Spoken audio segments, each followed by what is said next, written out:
चाहिए ना हमको बहुत। एक शब्द है कि नानम। जैन शास्त्रों में देखो इसके अनेक शब्द हैं, पर अर्थ सारांश उसका एक ही बनता है। मुनिश्री इसका कुछ विवेचन और विवरण कुछ इस तरह से करते हैं मुनिश्री जी। राणम, राणम का मतलब है कि राणम शब्द किसके द्वारा दिया गया, कौन सी भाषा में है? तो राणम शब्द तो प्राकृतिक भाषा का है,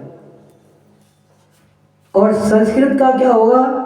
नानम, और इंग्लिश का क्या होगा? नॉलेज, और हिंदी का क्या होगा? ज्ञान। क्या तीनों नाम समझ में आए? राणम हो गया प्राकृतिक में, नानम मतलब नल का जो ना है वो नानम हो गया, वो किससे कहेगी? वो संस्कृत का हो गया। ज्ञान, इसका जो अर्थ निकल रहा है ज्ञान का, वो ज्ञान हो गया हिंदी में, और इंग्लिश में किसे कहेंगे? नॉलेज। लेकिन इक्वल टू अपन अगर इसका करते हैं तो इसका अर्थ आता है ज्ञान। लेकिन ज्ञान कितने प्रकार का?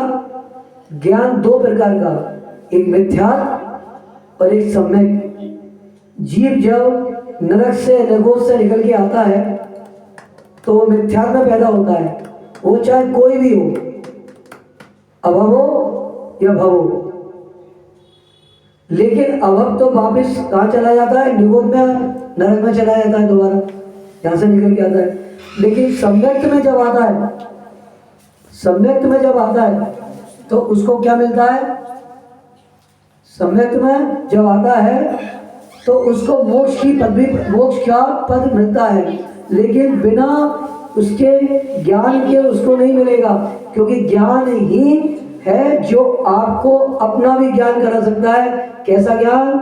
जो जीव अजीब का भेद करा दे, जो परमात्मा के परमात्मा बना दे, जो शुद्ध आत्मा बना दे, जो सिद्ध सरा में हमको विराजमान कर दे। और एक ज्ञान से ही जाएगा, क्योंकि ज्ञान नहीं होगा तो अज्ञानता कभी भी हमको मोक्ष के रास्ते पर नहीं ले जाएगी। मोक्ष के रास्ते पर तो वही जाएगा जो ज्ञान की प्राप्ति करेगा, जो ज्ञानी होगा। इसलिए भगवान ने कहा है कि मिथ्या में पैदा होना पाप नहीं है, लेकिन मिथ्या में मरना पाप है।